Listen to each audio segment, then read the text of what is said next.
Hola, buenas noches. El día de hoy tenemos en el podcast una invitada súper especial, nuestra queridísima Zaira Esparza. Zaira, ¿cómo te encuentras? Hola, muy bien, muchas gracias por la invitación. Bueno, el día de hoy que Zairita nos hace el favor.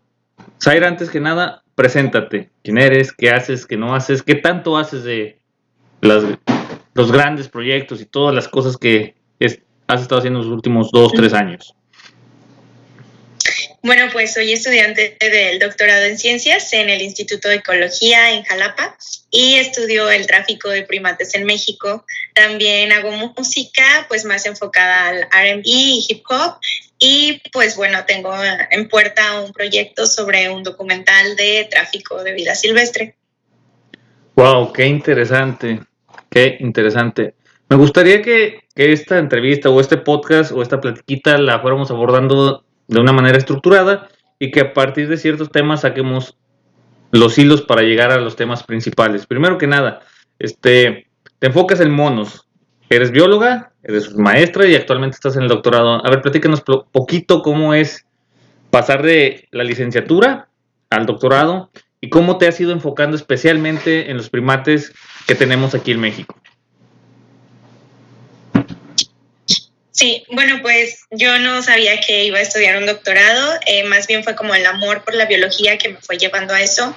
Me gustan mucho los temas de la mente humana y los temas que tienen que ver con la conservación y las cuestiones sociales, entonces pensaba que eran como temas demasiado distantes hasta que me topé con el tema de tráfico de primates, porque pues aborda cosas que me gustan, como lo social, lo ambiental, la parte de defensa de territorio, la parte de conservación de especies. Y bueno, los monos me gustaron porque siempre me hice preguntas como de la mente humana, de la evolución, del comportamiento humano y el comportamiento animal. Y pues porque son una de las especies que más se comercializan en México para la venta de mascotas. Y pues estudiar un doctorado lo hice no por un título, sino porque me gusta la investigación científica, y pues estudiar un doctorado es como una de las formas que me pueden llevar a ser investigadora y pues estudiar los fenómenos que tienen que ver con la conservación, los primates, la sociedad y sobre todo las percepciones. Creo que soy como un poquito de todo, porque también estudio leyes sobre multas, sobre cuestiones de criminología verde que tienen que ver con la legislación de la protección de las especies.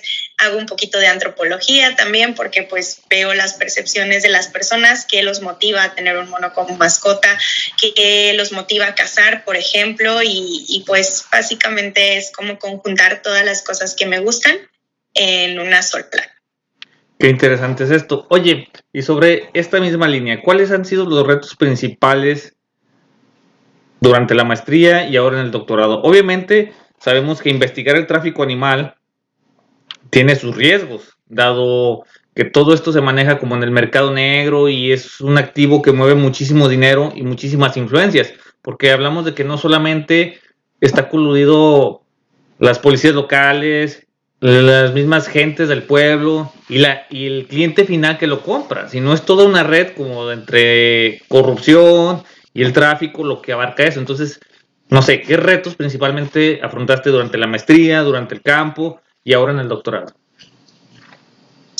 Pues en la maestría principalmente fue como el tener que hacerlo en línea, a la distancia. Y pues en esa cuestión de la seguridad, pues sí es un reto que pues espero que nunca pase nada malo, pero pues no sé, yo creo que hay muchos retos a los que uno, pues principalmente como biólogo, como protector ambiental, como divulgador científico, pues te enfrentas a este tipo de cosas, que es que la gente pues te preste la atención que a lo mejor tú quieres que se te preste, en el sentido de transmitir la información para que pueda generar un cambio, ¿no? Eso es como el principal reto, que la gente te escucha, y por eso es buscar formas diferentes de hacerlo, porque luego la ciencia es solamente estudiar y hacer artículos y ya se queda en eso. Y pues la divulgación científica es como lo que pasa de la ciencia o de la investigación a la gente y de una forma, de un lenguaje pues que todos lo podamos entender. Y yo creo que ese es el reto, como buscar formas diferentes de transmitir esa información. Y pues creo que hemos encontrado formas muy interesantes como el arte, la música, los documentales y sobre todo los juegos con los niños, que son los principales que pues les interesan estos temas o que son los que se van a quedar en el planeta haciendo cosas diferentes. Y pues respecto a la seguridad, pues no es como culpar, ¿no? Buscar culpables o hay multas y multas, sino principalmente entender el contexto social, socioeconómico en el que se desarrolla, por ejemplo, el tráfico, antes de decir hay que terminarlo, hay que yo vengo a estudiarlo porque lo voy a terminar. No, simplemente tratar de entenderlo para a partir de ahí qué se puede hacer y quién lo puede hacer. Yo la solución, en un inicio yo creía que la solución estaba como en mí al estudiarlo, pero no, realmente no. Es un medio por el cual visibilizamos esa información para tomadores de decisiones, para gente, para todos los que están aquí en esto. Sí, yo creo que ahí abarca, como tú lo dices, mucho más allá de quién es el bueno y quién es el malo, porque al final de cuentas es correcto, necesitamos tomar en cuenta todos los factores sociales, psicológicos y económicos, sobre todo de la gente que está en esos lugares, que por lo general y en la mayoría de sus casos son gente en extrema pobreza, la cual yo creo que a duras penas sobrevive día con día y no hace otra cosa más que buscar la manera de subsistir en este modelo capitalista, ¿no? Y al final del día quienes aprovechan esto son aquellos que tienen los recursos para hacer viable todo lo que es el mecanismo de tráfico. Pero sí es cierto, no hay uno bueno o no hay uno malo, porque no es tampoco malo el que compra el animal porque tiene con qué comprarlo y ese dinero con el que lo compra a la vez genera cierta economía o cierto funcionamiento mecánico socioeconómico dentro de esas comunidades. Lo malo es que no existe como la regularización como tal que ayude a que no muera la comunidad, pero que esté como cuantificado o como bajo ciertas normas estructuradas dichos tráficos. Obviamente, pues no está correcto tener un león o un tigre o cosas así en tu casa, pero pues creo que en muchos casos es algo inevitable porque pasa, queramos o no, pasa, sea legal o no. Entonces creo que sería como en el tema, no sé, de las drogas, no lo detienes, entonces busca la manera de controlarlo o pasar como ciertos filtros para tener un mejor conocimiento de cómo es todo eso y a la par ayudar al sistema económico y político a encontrar una solución para una distribución de riqueza pues más equitativa comparado como ahora está. Sí, claro, y pues sí, al final es eso, ¿no? Quien define lo bueno o lo malo, pues muchas veces es la ética animal, ¿no? El poder tener una especie muy grande en dimensiones tan pequeñas, o por ejemplo, los monos que son especies chiquitas, pero que requieren ciertas cosas especiales como grandes extensiones de territorio para poder moverse. Y al final es eso, o sea, qué es lo malo y qué es lo bueno. También, aparte de la ética animal, pues las leyes, que al fin de cuentas lo legal o lo ilegal lo va a definir la protección a las especies y qué tan amenazadas estas se encuentren. Pero pues sí es un tema muy complejo que de verdad es muy interesante, pero sí influyen muchísimos factores que a veces no consideramos y pues bueno, se trata de no verlo como una actividad mala, aunque en teoría lo sea, porque pues al extraer una especie se desequilibra todo el ecosistema, pero pues tratar de ver otros enfoques para no solamente endemoniar una situación o una práctica que quizá pues es cultural, depende de la región en la que se lleve a cabo. Me imagino que en todo este transcurso y obviamente para obtener el grado de doctor tienes algunos proyectos o artículos de investigación para ayudar a mejorar, a reducir, a controlar, a medir este tipo de situaciones. Sí, pues en la maestría fueron como 3. me parece, sí, tres. Uno que es el comercio internacional de monos, el para qué se envían a otros países de México, a otros países, de otros países a México. ¿Cuál es la demanda legal? Pues la demanda legal está en la investigación científica. Y ese es uno. El segundo es la parte nacional, qué está pasando, cuáles son los estados que más consumen a estos primates como mascota en este caso. El tercero es un sistema de multas, se creó un sistema de multas para poder evaluar el castigo real de una persona que posee o extrae o comercializa primates, dependiendo de las funciones que tienen estos. Por ejemplo, que obviamente esto puede ser aplicado a otras especies, si son dispersores de semillas, o sea, depende de la función que cumplan en un ecosistema y lo importante que sean. Mientras más importante sea la especie en el ecosistema, más cara debería de ser la multa. Y esa es la tercera parte. La cuarta es pues tratar de estimar, es igual crear un modelo para otras especies. Obviamente los primates son como el caso de estudio, pero es tratar de crear otro modelo que nos ayude a estimar cuáles son los organismos, los individuos, el número de individuos exactamente que se extraen, porque luego unos los detectan, otros no los detectan, otros mueren en el trayecto de extracción, transporte, en casas. Entonces es tratar de realmente ver cuántos individuos se extraen al año y cuál es cómo esto impacta en sus poblaciones dependiendo del tamaño de individuos que existen en vida libre. Y pues ahora en doctorado es tratar de ver una parte más social, platicar con la gente que posee mascotas, con los cazadores, con la gente de las comunidades donde se distribuyen, cómo los perciben, cuáles son los usos que ellos les dan.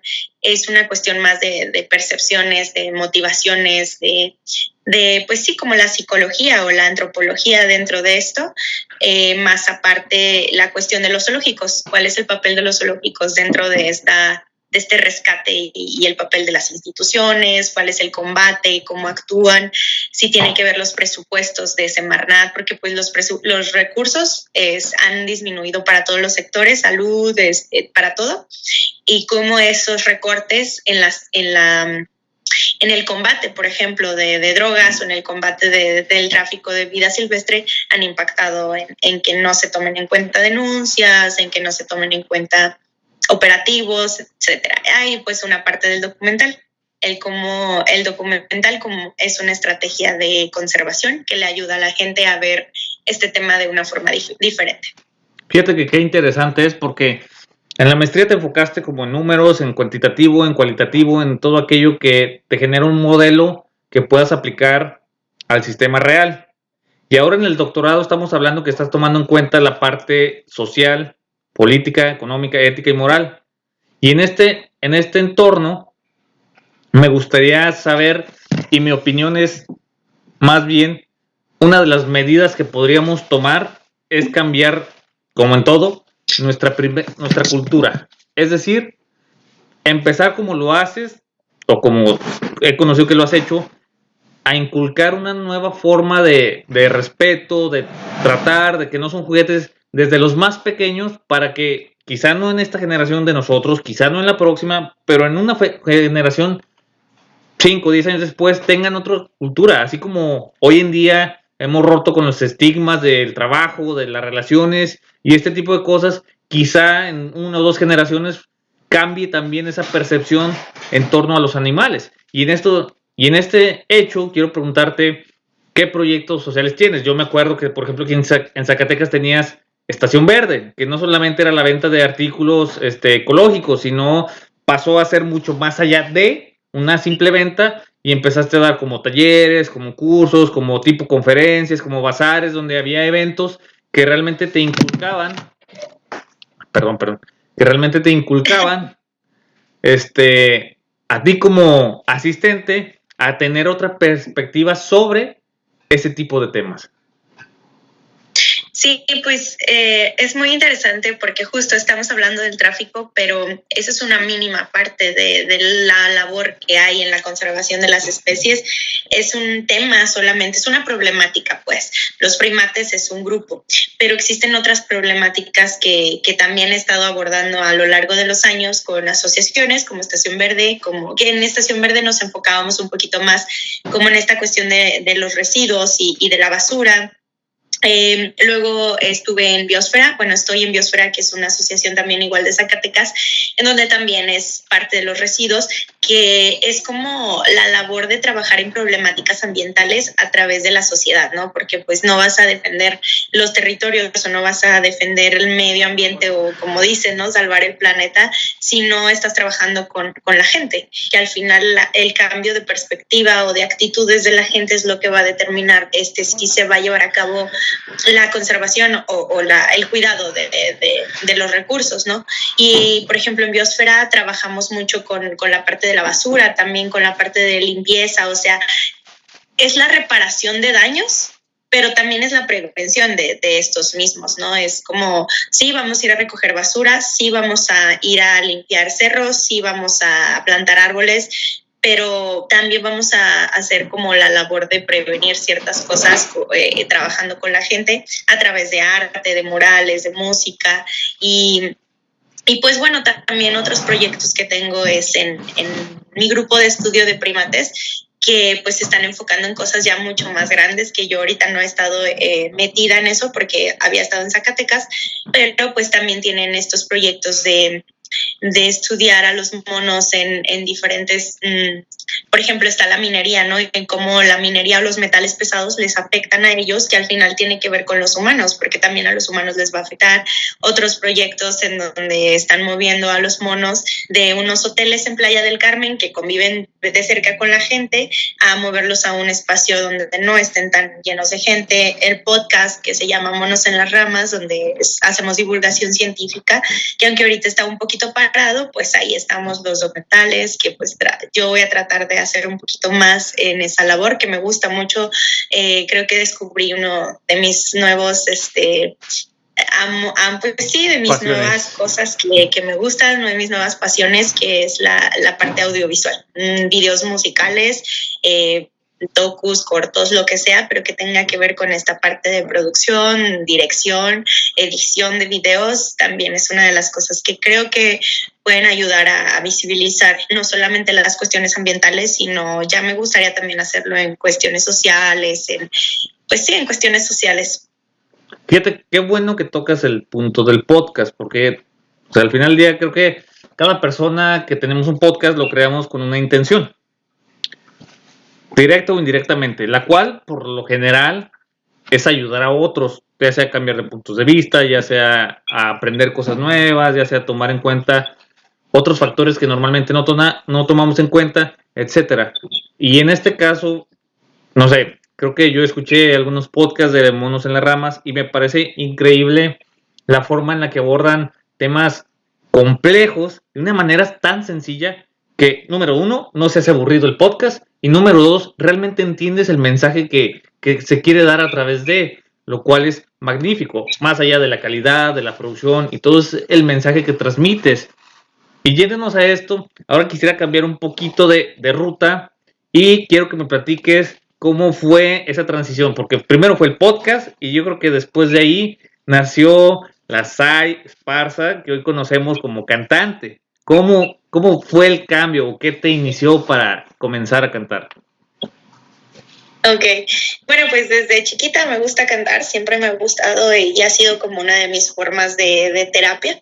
La escritura ha sido otra de ellas, que de verdad pues toda mi vida he escrito cosas, solamente dejé de hacerlas como por 2 o 3 años y inicia la pandemia, entonces yo como que quiero retomar esta parte de la escritura, quiero retomar la parte de la música que también había abandonado. Y pues estábamos en pandemia haciendo lo del podcast. Obviamente me estuve como metiendo más en este tema de la edición, el cómo juegas con sonidos para poderlos meter. A lo mejor yo no hacía esa labor, pero me estaba interesando mucho meterme a esto. Y pues decidí hacer así simplemente una canción y me gustó mucho el resultado. Tanto que dije, ok, voy a hacerlo otra vez, ¿no? Y pues empecé a hacer música. Y pues junté como estas dos pasiones de mi infancia, que es la escritura y la música, y pues siento que se me dio tan fácil, de una forma en que me gustó tanto el resultado, que pues le seguí por ahí. Incluso pues me gustan mucho las artes en general y siempre también he pintado y he hecho como cositas, manualidades, pero las manualidades han sido como más como esta terapia de hacer algo. La pintura siempre me ha gustado, pero me ha gustado el proceso de hacer cosas, de relajarme, de crear, pero nunca me ha gustado el resultado en la pintura. Entonces con la música fue totalmente así de que impactante, porque me gustó mucho el proceso de hacer una canción, pero me gustó mucho más el resultado. Entonces pues ahí ya nunca lo dejé y comencé a hacerlo de una forma profesional. Yo sabía que era un hobby de alguna manera, pero siempre quise hacerlo de la forma más profesional posible, y pues ya ahorita realmente no es un hobby, es parte de mi día a día. Bien, y sobre esta misma línea, ¿cómo es empezar de cero? O sea, ¿cuáles fueron para Sai Esparza los principales retos en un inicio? Porque, pues en un inicio, sabemos, nadie nos conoce, el capital con el que disponemos, pues es limitado para ciertas cosas. O sea, yo, por ejemplo, en lo que es grabación del podcast, pues necesitas un micrófono, necesitas tarjetas de audio, necesitas diferentes equipos para hacer algo de calidad, que en un inicio empiezas pues desde abajo, pero vas creciendo. Entonces, para Sai Esparza, ¿cómo fue? ¿Cuáles fueron sus principales retos al inicio de? Ok, pues al inicio yo puedo hablar de mis 15, 16 años, que era cuando empecé a ir a tocadas de rap, y ahí era donde yo decía, quiero hacer esto, pero obviamente la mentalidad era muy distinta, o sea, la cultura del hip hop en ese momento era muy distinta. Ahorita se han cambiado muchas cosas, pero antes estaba muy cerrada en el sentido de que tú tienes que hablar de esto, tienes que decir esto, las mujeres sirven para los coros, las mujeres no rapean, esto y esto. Limitantes muy fuertes, ¿no? Que no me permitieron a mí en ese momento hacer rap. Ahora ese tipo de limitantes se quitan, porque evidentemente los tiempos cambian y ya no es, ay, es que eres mujer. Todavía existen personas ahí que medio dicen eso, pero ya no existía esa barrera. ¿Qué otra cosa? En ese momento, pues las cosas no eran tan profesionales. Un rapero que hacía música tan profesional, o iba a la tele, o se entrevistaba con gente, o colaboraba con gente importante, ya le decían que era un vendido, ¿no? Entonces, para mí, eso fue que ya no había esa limitante. Más que retos, creo que fueron ventajas. Ventajas esas que te estoy mencionando, de que ya no había esta mentalidad, de que ya los raperos hablaban de lo que querían y ya no enfocaban solamente en la línea de soy de la calle, soy drogas, mujeres, alcohol y ya. Entonces ya tenían otros temas que eran aceptados, ¿no? Esas son ventajas. La parte de los recursos tampoco me pareció como un problema, en el sentido de que yo estaba estudiando mi maestría, estaba en pandemia, creo que ya no estaba pagando renta. Entonces, pues ese dinero yo lo utilizaba en música. O sea, todo mi dinero era música, compraba beats, demasiados beats. Lo que hacen mucha gente que hace hip hop, pues es bajar los beats de internet y ya, ¿no? Pero no puedes monetizar esa música. Yo desde un inicio quise comprarlos para monetizarlos, aunque yo en el fondo decía, pues puede que 2 personas escuchen mi música y nunca pueda ganar dinero de esto, pero quiero hacerlo bien, porque tú no sabes a dónde te van a llevar tus hobbies, tú no sabes a dónde, o sea, no lo sabes. Entonces, eso, o sea, como que empecé a comprar beats, empecé a buscar estudios, iba con mi primo. Obviamente él nunca quería que le cobrara, nunca quería que yo le pagara, pero empecé a ir con él, empecé a ir con más personas, empecé a buscar muchos lugares donde trabajar, pero simplemente con esta como ganas de aprender de diferentes formas de trabajo, diferentes formas de grabar. empecé pues a salir, ¿no? A sacar canciones y pues tampoco tenía tantos recursos como para hacer un video súper profesional, pero yo también ya traía desde niña esta idea de crear películas, documentales, series y pues dije, bueno, vamos creando un video, ¿no? Y la verdad es que está bien feo mi primer video, pero me gustó mucho porque lo hice yo, lo edité yo y le aprendí picándole, o sea, nada más picándole y moviéndole. Y mi segundo video quedó mucho mejor, mi tercero mucho mejor. Y pues ya ahorita estoy en un punto en el que ya le produzco videos a otras personas y ya empecé como a cobrar esos videos, ¿no? Entonces siento que más que limitantes para mí fueron como cosas buenas de todo esto, de empezar. Y en el sentido de pandemia, que pues todo el mundo empezó a hacer música, se estaba visibilizando, porque obviamente estábamos todos en casa, que le prestábamos mucha atención a lo que salía en las redes sociales.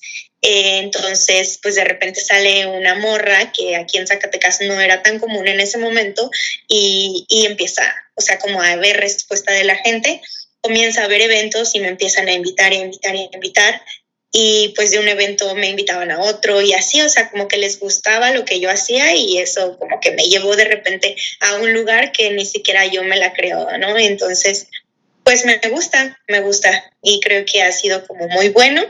Retos a los que me he enfrentado, pues es que gente no se toma muy en serio el hacer música. Incluso yo decía, ay, no es en serio, es un hobby, pero sí te lo tomas al final en serio porque te gusta. Y ese ha sido como el único reto, que al momento de colaborar es muy difícil que una persona esté en la misma sintonía que tú, los mismos tiempos, que coincidan, pero pues de ahí en más todo ha sido a mi favor. Oye, ¿y cómo te inspiras para las letras de tus canciones? No sé, ¿en qué te basas? ¿En emociones, en vivencias, en experiencias propias, experiencias ajenas? Dime, ¿cómo es el proceso? O sea, estoy triste, está lloviendo, está el día gris y bueno, hoy quiero hablar sobre mi tristeza porque llueve. No sé, no me imagino cómo es el proceso para crear una canción y mucho menos pues, en el área que te especializas, en el hip hop, cosas así. O sea, ¿cómo es? Cuéntanos. Pues no ha sido tan difícil porque desde niña siempre he escrito como mis emociones. Entonces siento algo, ya sea emociones muy personales o por ejemplo a veces solamente escribía como cosas ambientales, no es que no puedo creer que el mundo, bla, bla, bla, y me desahogaba. O sea, siempre ha sido como un desahogo la escritura y funcionó igual con la música. O sea, era como quiero hablar de este tema porque ahorita lo estoy viviendo.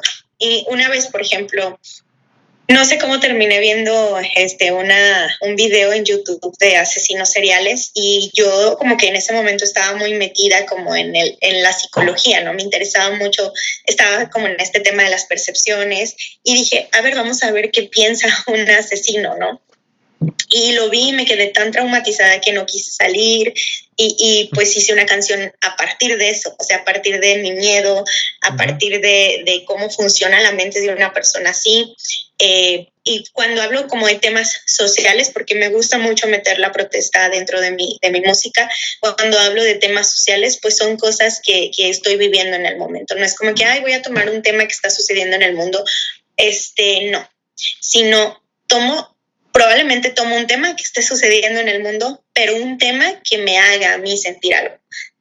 Solo escribo de cosas que me hacen sentir algo para poder hacerlo mejor. Y me he dado cuenta que escribo mucho más, o sea, que me gusta escribir bajo los efectos de la nostalgia, de la tristeza,